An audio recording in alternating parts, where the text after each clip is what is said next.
Hello students. आज की इस कक्षा में हम निगमीय लेखांकन का चैप्टर ऋण पत्रों का शोधन भाग 2 का अध्ययन करेंगे।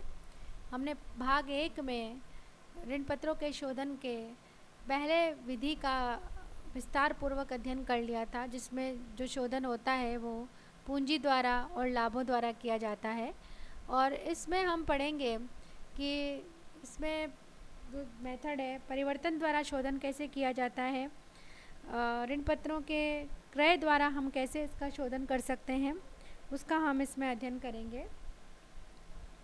पहला जो विधि है वो है परिवर्तन द्वारा शोधन। कई बार ऋण पत्रधारियों को विकल्प प्रदान किया जाता है कि यदि वे चाहे तो अपने ऋण पत्रों के बदले कंपनी के नए ऋण पत्र या अंश प्राप्त कर लें। यदि वे अपने इस अधिकार का प्रयोग करते हैं तो पुराने ऋण पत्रों का स्वतः शोधन हो जाता है। ऋण पत्रधारी इस अधिकार का प्रयोग तभी करेंगे जब ऐसा करना उनके हित में होगा। यदि शोधन सममूल्य पर हो तो debentures account debited to debenture holders, debentures account debited to premium on redemption of debentures account to debenture holders, और अगर डिस्काउंट पे करना हो तो debentures account debited to discount on redemption of debentures account to debenture holders. Company अधिनियम के प्रावधानों के अनुसार ऋण पत्र का जो भाग अपरिवर्तनीय होता है उसका परिवर्तन द्वारा शोधन नहीं किया जा सकता है। जब ऋण पत्रों का परिवर्तन द्वारा शोधन हो तो इसके लिए ऋण पत्रों को धारियों को आवेदन करना होगा।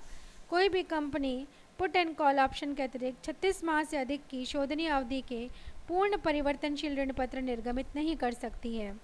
परिवर्तन तभी किया जाएगा जबकि ऋण पत्रधारी अपनी धनात्मक सहमति प्रदान करें, इस आधार पर नहीं कि उनसे ऋणात्मक सहमति प्राप्त नहीं हुई हो। यदि ऋण पत्रों को बट्टे पर निर्गमित किया जाता है तो उसकी दो स्थितियां हो सकती है। पहली स्थिति, यदि परिवर्तन परिपक्वता से पूर्ण हो। इस दशा में परिवर्तन उस राशि का होगा जो ऋण पत्रों के निर्गमन पर वास्तव में प्राप्त हुई थी, तो जितना बट्टा परिवर्तन तिथि तक अपलिखित कर दिया गया है उसे लाभ हानि खाते में जमा किया जाएगा, और जितना बट्टा अपलिखित करना शेष है उसे ऋण पत्रों के निर्गमन पर बट्टा खाते में जमा किया जाएगा। तो परिपक्वता से पूर्व सम मूल्य पर परिवर्तन होने पर हम जो एंट्री करेंगे, जब प्रविष्टि करेंगे, वो इस प्रकार करेंगे: debentures account debited to discount and debentures account to profit and loss account to debenture holders account. अगर प्रीमियम पर करना हो तो debentures account debited premium on redemption of debentures account debited to discount on issue of debentures account to profit and loss account to debenture holders account. परिपक्वता पर यदि परिवर्तन हो बट्टे पर निर्गमित ऋण पत्रों का यदि परिपक्वता तिथि पर परिवर्तन करना हो तो धारा 79 के 79 के प्रावधानों के उल्लंघन नहीं होता है तो अंकित मूल्य पर परिवर्तन हो जाएगा। इसकी जनरल प्रविष्टि होगी percentage debentures account debited to debenture holders account, और ब्याजी पर परिवर्तन हो तो percent debentures account debited premium on redemption of debentures account debited to debenture holders account. यदि शोधन की पूर्व निर्धारित तिथि तक परिपक्वता से पूर्व शोधन की तिथि प्रश्न में दी गई है तो ऋण पत्रों के निर्गमन पर दिया गया बट्टा जो अभी तक अपलिखित करना बाकी है उसे ऋण पत्रों के निर्गमन पर बट्टा खाते में जमा किया जाएगा तथा लाभ हानि खाते में यह राशि जमा की जाएगी, और इसके बराबर बट्टा पहले से ही अपलिखित किया जा चुका है। परंतु यदि शोधन की पूर्व निर्धारित तिथि तक परिपक्वता से पूर्व शोधन की वास्तविक तिथि के बारे में सूचना न हो तो वास्तव में दिए गए बट्टे की राशि से ऋण पत्रों के निर्गमन पर बट्टा खाते की जमा किया जाएगा और उसके लिए एक टिप्पणी लिख दी जाएगी। इसके बाद जो मेथड होता है वो होता है नगद भुगतान द्वारा शोधन। इस विधि में पूर्व निर्धारित शर्तों के अनुसार ऋण पत्रधारियों को नगद भुगतान कर दिया जाता है। यह एक मुश्त या किश्तों में हो सकता है। ऋण पत्रधारियों की राशि देय होने पर जिन परिस्थितियों में वही प्रविष्टियाँ की जाएगी जो परिवर्तन द्वारा होती है, और इसमें जो एंट्री होती है वो लास्ट में इनको भुगतान करने की जो एंट्री होती है वो होती है debenture holder account debited to bank account. इसके बाद जो मेथड आता है, जो विधि आती है, वो आती है कंपनी द्वारा खुले बाजार में स्वयं के ऋण पत्र खरीदना। Purchase of own debentures by the company in the open market. Company द्वारा ऋण पत्रों का शोधन उनके धारकों को सूचना देकर किया जाए तो उसे पूर्व निर्धारित राशि का भुगतान करना होगा। परंतु यदि खुले बाजार में ऋण पत्र पूर्व निर्धारित देय राशि से कम मूल्य पर ही उपलब्ध हो जाते हैं तो कंपनी इसका लाभ उठाने की दृष्टि से इन्हें खुले बाजार में खरीद लेती है। इस प्रकार से अपने ऋण पत्र खरीदते समय कंपनी के सामने दो विकल्प रहते हैं। रद्द करने के लिए ऋण पत्र खरीदने से पूर्व कंपनी को यह देख लेना चाहिए कि निर्गमित ऋण पत्रों के कम से कम 50% के बराबर ऋण पत्र शोधन संचय में जमा का शेष है। स्वयं के ऋण पत्र कंपनी द्वारा इन उद्देश्यों से भी खरीदे जाते हैं। खरीद कर उन्हें तुरंत रद्द कर देना, उन्हें अपने विनियोग के रूप में रख लेना। क्रय करके तुरंत रद्द करना। तुरंत रद्द करने के उद्देश्य से ऋण पत्रों को क्रय करने पर भी ऋण पत्रों का शोधन हो जाता है। सूचना देकर शोधन तथा खुले बाजार में से क्रय तथा तुरंत रद्द करके शोधन में यही अंतर है कि पहली स्थिति में ऋण पत्रधारियों को कंपनी अपने ऋण का प्रत्यक्ष भुगतान करती है, जबकि दूसरी स्थिति में कंपनी ऋण पत्रधारी से अपने ऋण पत्रों को बाजार में प्रचलित भाव पर क्रय करती है। उसके बाद कंपनी द्वारा स्वयं के ऋण पत्र खुले बाजार में खरीद कर उन्हें तुरंत रद्द करने के लिए लेखा प्रविष्टि करने से पूर्व यह जानना आवश्यक है कि वह ब्याज रहित भाव है या ब्याज सहित भाव है। ब्याज रहित भाव का आशय यह है कि विक्रेता द्वारा इस भाव में जो मूल्य प्राप्त किया जाएगा वह ऋण पत्रों का शुद्ध मूल्य होगा। भुगतान की गत देय राशि में से विक्रय की राशि तिथि तक के अर्जित ब्याज भी क्रेता द्वारा विक्रेता को चुकाया जाएगा।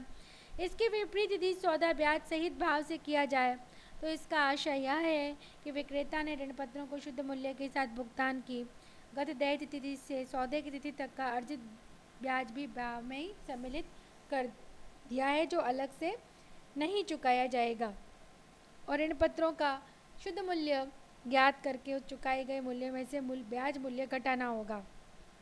और इसकी प्रविष्टि इस प्रकार होगी: percentage own debentures account debited, इसमें price paid plus expenses on purchase, interest on own debentures account, amount paid for accrued interest to bank account, so being account own debentures purchase on ex interest price. उसके बाद ब्याज सहित भाव पर ऋण पत्र खरीदने पर प्रविष्टि होगी: percentage own debentures account debited, price paid plus expenses on purchase if any, less interest accrued thereon included in the cum interest price. फिर interest on own debentures account debited, interest from the date of last payment to date of purchase to bank, total amount paid including expenses on purchase of any. स्वयं के ऋण पत्र अगर company रद्द कर देती है तो एंट्री हो जाती है: percentage debentures account debited to own debentures account to capital reserve account. उसके बाद premium on redemption of debentures account debited to capital reserve account, being provision for premium on redemption of debentures not required hence transferred. उसके बाद में purchase of own debentures by company as investment from open market, तो विनियोग के रूप में अगर company खुले बाजार में विनियोग के रूप में खरीद कर रख लेती है तो उसकी जनरल प्रविष्टि होगी: own debentures account debited to, ब्याज रहित भाव में अगर कर रही है, interest on own debentures account debited to bank. उसके बाद ब्याज सहित भाव में अगर खरीद रही है तो own debentures account debited to, interest on debentures account debited to bank, और फिर ऋण पत्रों का भुगतान करने पर, ऋण पत्रों के ब्याज का भुगतान करने पर interest on debentures account to bank account to interest on own debentures account. खरीदे हुए स्वयं के ऋण पत्रों द्वारा ब्याज रहित भाव से अगर विक्रय कर देती है कंपनी तो bank account debited to own debentures account debited to interest on own debentures account, और ब्याज सहित भाव से अगर विक्रय करती है तो जनरल प्रविष्टि होगी: bank account debited to own debentures account to interest on debentures account. और इस बिक्री से अगर कंपनी को लाभ होता है तो एंट्री होगी: own debentures account debited to profit and loss account. कंपनी इन ऋण पत्रों का वापस विक्रय तभी करेगी जब इस पर लाभ हो रहा हो, परंतु धन की आवश्यकता हो और हानि पर विक्रय करना पड़े तो हानि की भी प्रविष्टि की जाएगी।